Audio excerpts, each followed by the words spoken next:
Jakarta itu udah lama tidur lah sepak bolanya. Jakarta udah lama tidur. Kalau dibilang ada supporternya, bukan supporter, penonton. Sebetulnya paling sulit sekali sih enggak, justru datangnya dari luar yang fitnahan kalau kita itu adalah pasukannya Bang Yos lah, dimodalin sama Bang Yos lah gitu. Padahal kan Bang Yos sama sekali nggak modalin apa-apa gitu. Kalau ngerayain di sini supporter lawan, ngerayain ini ditimpukin gitu kan. Nah berarti kan harus kita bikin Persija tuh jadi tuan rumah di kandangnya sendiri. Dia mau ngerayain kemana aja itu udah jack gitu. Nah sekarang sudah terbukti.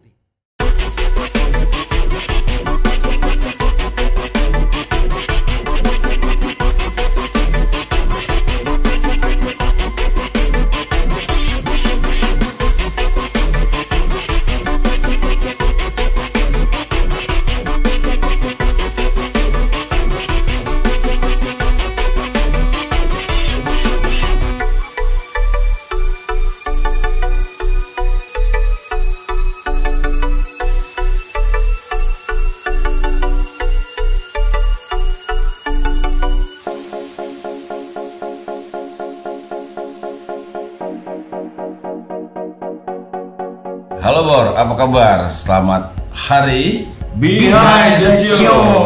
Semoga lu semua baik-baik aja. Dalam kondisi saat ini yang ya ceritanya banyak lah ya. Yang emang lagi nggak asik lah. Dengan buat semua profesi, baik lu yang di musik, di bisnis, di model, sampai apa aja deh pokoknya deh. Yang penting terus bergerak. Ya. Sekarang hari ini gua ada ketemu sama narasumber, yaitu dia adalah seorang sepuh mungkin ya. Oh iya. Langsung aja deh ya, Bung Ferry. Halo Bung, apa kabar? Alhamdulillah baik. Baik Bung ya. Alhamdulillah. Sehat Bung ya. Alhamdulillah. Alhamdulillah ya. Kelihatannya Bung lagi kurang fit nih ya. Tapi di fit-fitin nih. Thank you banget ya Bung. Capek tapi karena udah janji ya harus. Oke. Semangat. Semangat ya. Bung ini adalah mantan ketua umum Jackmania. Oke. Dan mengenal Persija sudah lama Bung ya. Dari kecil. Kecilnya kita. Dan bahkan juga sampai sekarang Bung tetap Persija. Bayangin aja men. Loyalitasnya. Iya. Gue juga anak Jackmania men. Ya kan. Ya pertama gue cari siapa? Bung Ferry itu yang mana sih? Dulu pertama kali di stadion nih. Katanya pas Bung ke daerah gue, koril gue, Bung Ferry nanya, lu gitaris band kunci ya? Soalnya lagi promo nih lagi. Bung Ferry aja tuh udah kenal ketika lo nyari dia ya? Iya, gara-gara gitar gue ada Jackmania-nya. Oke, mantap. Dicari sama dia lu. Dan kemudian itu aliran band gue kan apa? Rock. Nggak orange. Apa dulu Bung? Lupa orange apa gitu. Alternatif orange, ya kan. Dan sekarang akhirnya gue kenal bagian Bung Ferry dan banyak juga gue dapat istilahnya ya tentang Persija seperti apa semua itu. Langsung nih Bung. Siap. Kita profilnya ya. Kenapa harus bikin Jackmania Bung? Iya. Kalau kenapa harus bikin Jackmania, waktu itu gini, kita yang kan anak-anak rata-rata banyak yang kumpul di rumah gua karena Persija main di Lebak Bulus. Kita beli tiket lama-lama, kita coba daftar jadi fans club ya. Kan biasanya kalau fans club tuh dapat kemudahan gitu. Ya betul. Tapi ternyata dari Persijanya, dulu Mas Edi Supatmo sama Mbak Diza Rasyid-Ali, kita belum ada fans club. Kalau gua bilang kan waktu zaman kecil ada itu Persija fans club. Itu udah nggak aktif gitu. Lebih baik kalian bikin aja gitu. Bikin yang baru lah. Bikin aja yang baru gitu. Itu tahun berapa? 97 gitu. Oh dulu ada PFC ya, Persija Fans Club dulu ada. Ketuanya dulu ini artis. Terakhir itu sebelum ada Jackmania ketuanya tuh Bang Jelly Tobing. Oh, buset, drawet. Iqmal ya. Babenya Iqmal ya. Sebelumnya pernah Odi Agam. Iya. Berarti emang basicnya udah artis ya. Pertama kali Bang almarhum Diki Zulkarnain. Oh, gitu. Awalannya. Nah, waktu di apa namanya disuruh bikin aja kalian terus. Waktu itu gimana tuh? Ngumpulin teman-teman atau iya, apa pertama kali itu? Teman-teman yang kebetulan sering nonton bareng, kita kenalan terus ngumpul di satu tempat, tapi karena kita blank organisasi supporter tuh kayak apa gitu ya. Jadi 2 kali pertemuan nol.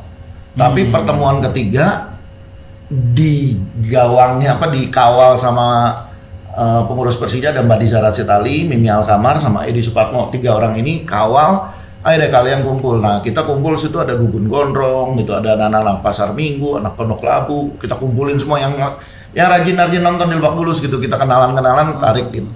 Ya udah akhirnya kebentuklah di situ Gugun ketuanya. Namanya di Jakmania. Yang menamain Bung?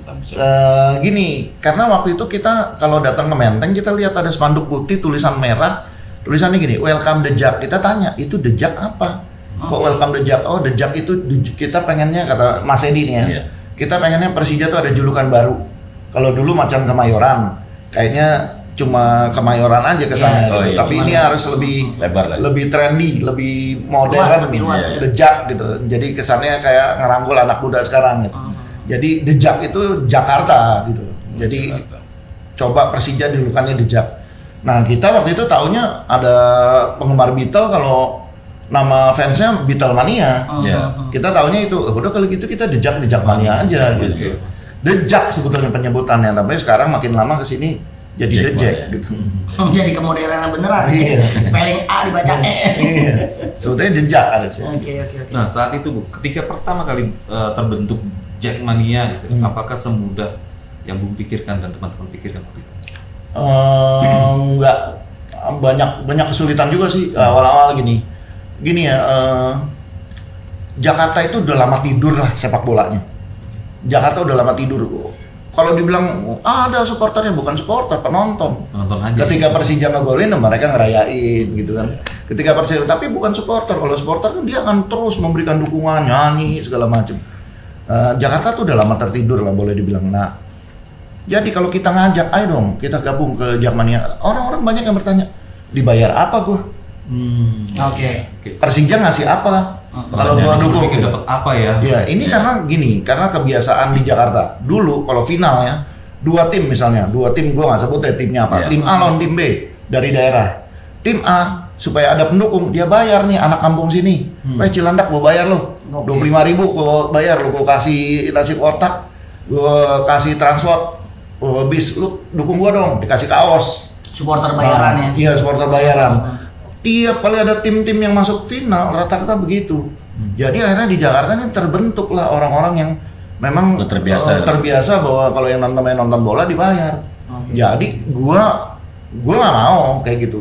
Sampai kapan gua maunya yang namanya supporter ya harus memberikan sesuatu buat klub.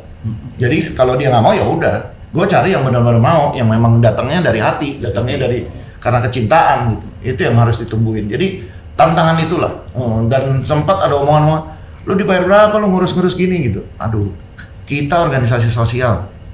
Jadi benar-benar anak-anak ngeluangin waktu hanya untuk supaya ngegedein Persija. Oke Bung, itu kan berarti Bung kan ketemu banyak karakter orang ya Bung. Macam-macam ya kan, dari yang istilah mereka terbiasa dibayar ya kan. Terus nyari juga yang istilahnya emang lu kalau emang tulus dukung ayo dukung gitu kan. Dan untuk akhirnya sampai sebanyak ini Bung, itu gimana caranya tuh Bung? Maksudnya sampai mereka akhirnya ngerubah sifat-sifat itu, merubah mindset ya, mindset mereka. Iya, bertahap untuk Persija, bertahap. Gue yakin ada pepatah tak kenal maka tak sayang.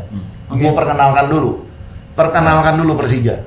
Apa nih yang bisa menjadi daya tarik Persija? Pertama gue mau coba kaos. Persija kan kaosnya oranye. Kita seragamin kaos anggota semuanya warna oranye. Nah warna oranye itu kan menarik gitu, cerah gitu kan. Dan dulu belum ada kesebelasan papan atas di Indonesia yang pakai warna oranye. Jadi ketika kita pakai warna oranye, orang mulai tertarik, ada sesuatu yang unik loh. Karena anak muda selalu gitu mencari sesuatu yang baru gitu. Packaging ya. Iya. Nah yang kedua lagu. Gua harus cari lagu-lagu yang menarik gitu. Kata-katanya harus bikin senang, semangat gitu. Nah itu dua itu yang terutama gue ini. Dari ada orang yang tertarik Persija mungkin awalnya dari kekompakan anak The Jack yang sedikit itu awalnya. Warnanya oranye semua, kompak terus gabung. Tapi ketika dia mulai gabung, nonton, suasana asik, Dia lihat Persija mainnya bagus, dia jadi jatuh cinta. Akhirnya dia jadi fanatik. Ada yang seneng karena lagunya enak-enak nih gitu. Ya udah dia datang ke stadion, dia ikut nyanyi. Oh, ada sesuatu yang baru nih. Gila ya. Gitu. Dari musik, dari apa namanya kreativitas gitu kan ya. Sampai style gitu kan. Tapi Spanduk juga. Nah, dalam membentuk kayak alat peraga dan media seperti kaos segala macem, itu pasti kan butuh dana tuh, Bu. Itu awal tuh gimana tuh? Ya pertama ya segala macem. enggak kita nggak nyari sponsor. Oke. Pertama jujur aja Mas Edi, Bang Mimi sama Mbak Diza itu sempat ngasih duit ke Gugun kan ketua umum pertama. Itu ngasih duit nih buat lo modal, tapi duitnya nggak gede gitu ya. Gua sampai 5 juta gitu enggak gitu di bawah itu, tapi dari situ kita olah. Mereka nyumbang 1 juta. Ya itu dari situ kita olah, jadiin kaos, jadiin drum gitu. Kolektif personal. Iya, nah terus kemudian dari pendaftaran anggota. Wah, kira ada. Pendaftaran anggota dulu kan 15.000 pendaftaran. Nah dari pendaftaran kita bikinin kaos, kita bikinin kartu, terus kita sisanya uang kas kita kumpulin ya buat beli drum, buat bikin spanduk segala macam. Ketika pendaftaran yang mereka dapatkan itu apa itu, Bu? Kaos sama kartu anggota. Kaos dengan kartu anggota ya. Oke. Nah, tahun itu 97 pertama terbentuk ya berarti ya. Iya. Berapa anggota, Bu? Aduh, kalau 97 pokoknya ngediriin itu 30 orang, terus kita patenin lagi dengan nomor yang bikin penomoran kan gua tuh. Itu sampai kira-kira 40 orang lah pendiri. Nah, mau buka pendaftaran tuh ragu-ragu gitu dulu Bang Gugun ya. Gugun tuh ragu-ragu gitu. Jadi pendaftaran cuma dibuka di Menteng. Yang jaga Potemi, satu-satunya cewek, pendiri Jackmania yang cewek, satu-satunya yang Potemi. Dia yang jaga gitu. Tapi ya yang daftar nggak, paling banyak tuh 150 orang. Saat ini, Bu? Sekarang ini ya ada apa kayak daftar ulang gitu, maksudnya yang udah nggak aktif dihapus gitu, penomoran baru, jadi totalnya bisa 80 ribuan. Itu yang terdaftar resmi ya, yang terdaftar resmi. Dari 40? Dari 40. Luar biasa. Berlipat-lipat gitu. Dari 40. Tapi Bu ngomongin kurang lebih 40 orang itu sendiri. Sampai sekarang pun mereka masih aktif kah? Beberapa, 2 udah meninggal. Almarhum Yudi Ronaldo sama almarhum Yani, 2 udah meninggal. Terus sebagian ada yang kerja di luar kota. Tapi sekitar 20-30 orang masih ada di dalam kota dan mereka tetap aktif nonton gitu. Dan kita biasanya kalau nonton mereka janjian gitu. Sektor 3 kita nonton, rame-rame pendiri-pendiri nonton sambil bawa anak, karena sekarang udah pada rata-rata udah berkeluarga, udah punya anak gitu. Oke. Itu berarti loyalitasnya ini juga ya, terpacu juga ya, dari 40 kurang lebih yang sampai sekarang aktif itu ya, hampir 20-an. Kayak petani, kurang lebih kan? Kayak petani lagi panen. Karena dulu ngerintisnya susah, sekarang tinggal duduk manis, udah ada yang ngurus organisasinya dan kreativitasnya kan sekarang luar biasa, Senayan aja penuh. Jadi kayak petani lagi panen aja gitu. Jadi payah dulu, susah payah nyebarin virus Persija, sekarang udah menikmati gitu. Oke, Bung. Dulu kan dari Bung bilang 40 orang, terus juga 150 orang yang daftar.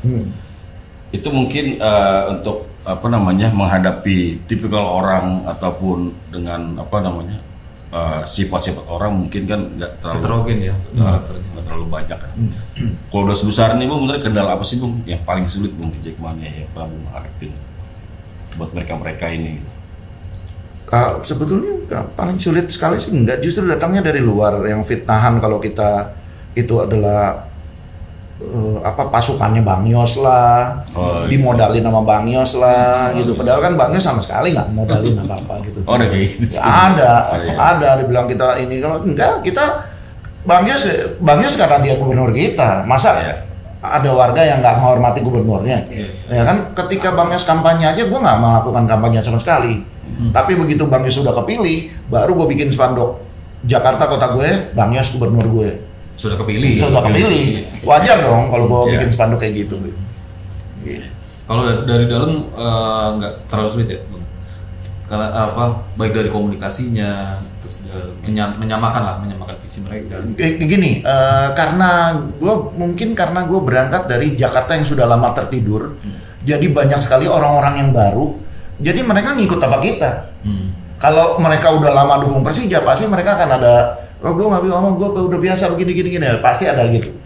Tapi kan karena mereka baru-baru masuk ke organisasi, otomatis ngikut kita. Semuanya, jadi so far sih lebih mudah diatur gitu. Cuma ketika sudah besar, memang banyak friksi. Banyak friksi. Pertama perbedaan usia, kedua perbedaan gaya. Kan kalau supporter bapak-bapak kita duduk manis, kalau gol teriak. Generasi kita nyanyi. Generasi sekarang pakai asap lah segala macam, bendera lah macam-macam kan. Perbedaan kultur itu kadang-kadang menimbulkan friksi gitu. Tapi ya sejauh fase era yang berbeda-beda ya. Sejauh kita masih bisa ya itulah fungsinya organisasi. Organisasi itu harus jadi jembatan antara supporter, ada jembatan juga supporter dengan manajemen, supporter dengan pemain, ya itu organisasi fungsinya. Oke. Gitu. Bung, tapi kalau berbicara supporter dulu dengan yang sekarang ya, apa sih yang membedakan? Kalau yang sekarang ini kan supporter nih kayaknya mereka ini untuk bentuk antusiasme mereka sendiri, mengapresiat dari kemenangan dan segala macam, mereka bisa membuat skala kayak event atau ya katakanlah kayak gathering dan segala macam. Kalau tahun dulu tuh gimana sih, Bu? Ya kalau dulu sih sebetulnya sederhana aja, orang datang nonton bola, happy, gol, pakai baju Persija. Kalau sekarang kan makin lama anak-anak makin searching di internet. Kalau di Eropa gayanya seperti ini nih, di Italia gayanya ultras. Ada yang senang dengan gaya ultras. Tapi ada lagi yang searching, gue lebih suka gaya hooligan nih, Inggris.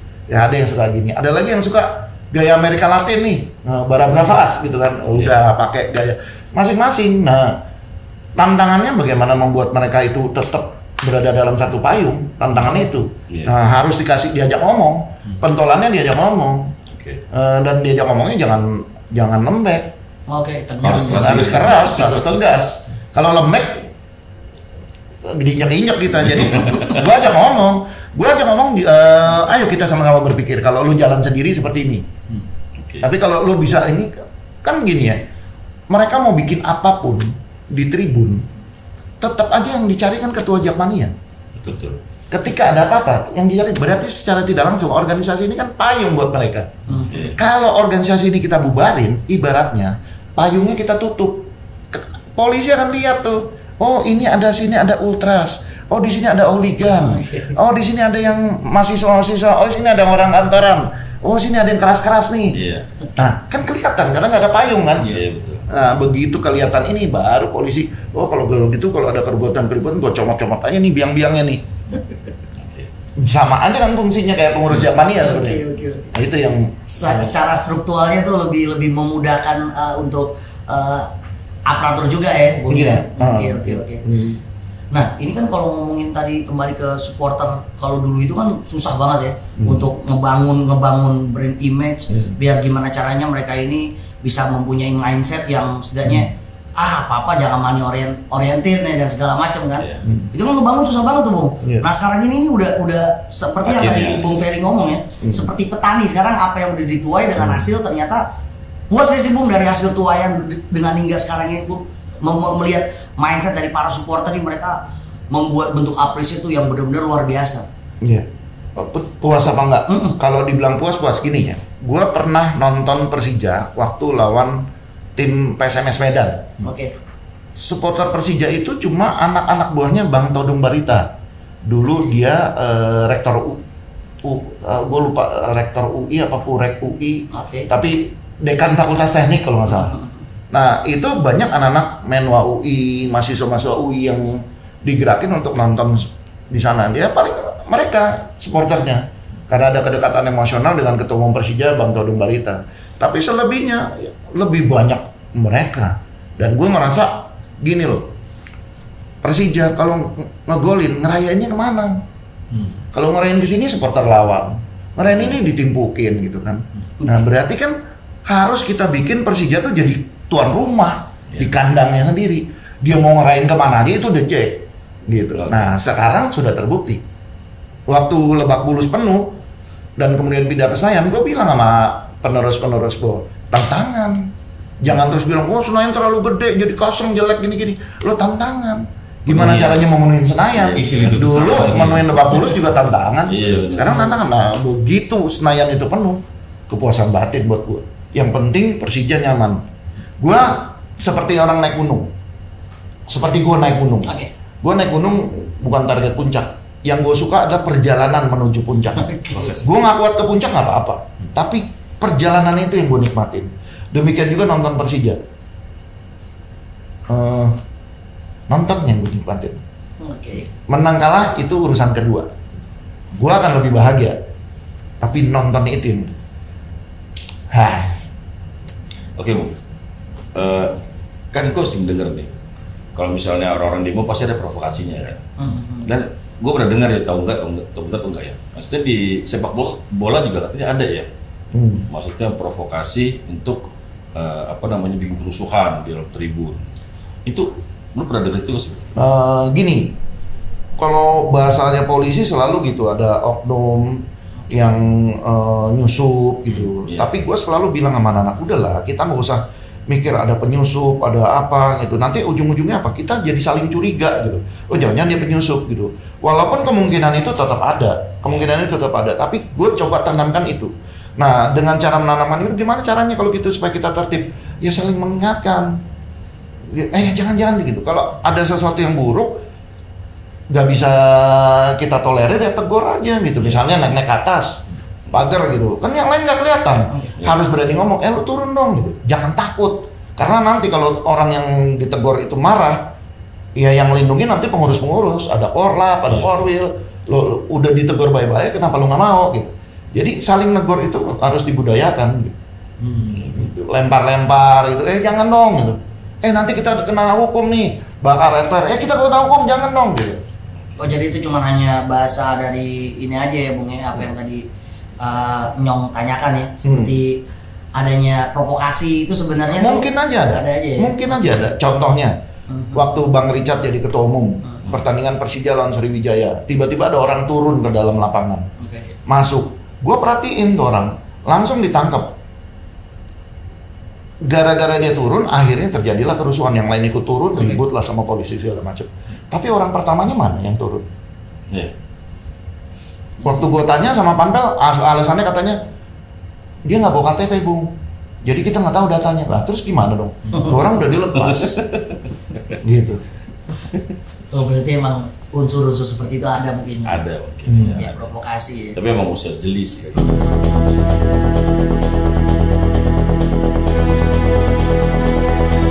Dan pemain bola kalau dia nggak latihan, yang rugi kan dia sendiri. Dia harus jaga fisik. Ketika kompetisi mulai dia ternyata kedodoran, dimarahin sama pelatih. Berarti lu latihannya kurang selama ini. Tapi semua orang kalau ngomong pidato, supporter itu adalah bagian terpenting dalam sepak bola. Nggak ada supporter sepak bola ibarat sayur tanpa garam segala macam. Tapi faktanya ketika menentukan bahwa kompetisi mulai bulan Oktober tanpa penonton, supporter nggak pernah diajak tuh. Dari berbagai kultur daerah kan di seluruh Indonesia itu pasti akan ada jawaban-jawaban yang menurut gua gila ya, supporter emang dari hati sih ngomongnya gitu lah yang jadinya.